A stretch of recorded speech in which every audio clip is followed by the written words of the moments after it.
স্বাভাবিক ব্যাপার, শিল্পীদের একটা স্বাধীনতা থাকতেই পারে, তাই না? এটা হয়তো বা দলীয় কারণেই হোক, আমি বগুড়া বাড়ি, আমি জাসাসের সাথে সম্পৃক্ত অনেক আগে থেকে, এই জন্য হয়তো বা অনেক কাজ থেকে আমাকে বিরত রাখা হয়েছে। আমি কারোর দোষ দিতে চাই না। আমার কথা হচ্ছে যে প্রপার কাজ হলে, প্রপার আর্টিস্ট যদি আমরা হয়ে থাকি, আমরা যদি জাত শিল্পী হয়ে থাকি, আমাদেরকে আজকে হলেও নিবে, কালকে হলেও নিবে, ভবিষ্যতেও নেবে ইনশাল্লাহ। আমি এই আশা ব্যক্ত করি, এই দৃঢ় মানে আমাদের কনফিডেন্স আছে যে যারা কাজ জানে তাদেরকে নেবে ইনশাল্লাহ।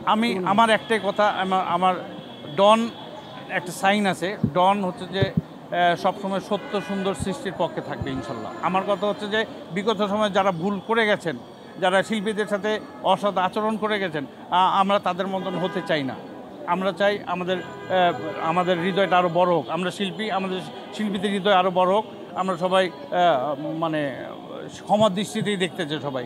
বিগত সময় যারা আমাদের বিরুদ্ধে অনৈতিক কাজকর্ম করে গেছেন, আমরা চাই না সেরকম অনৈতিক কাজকর্ম করতে।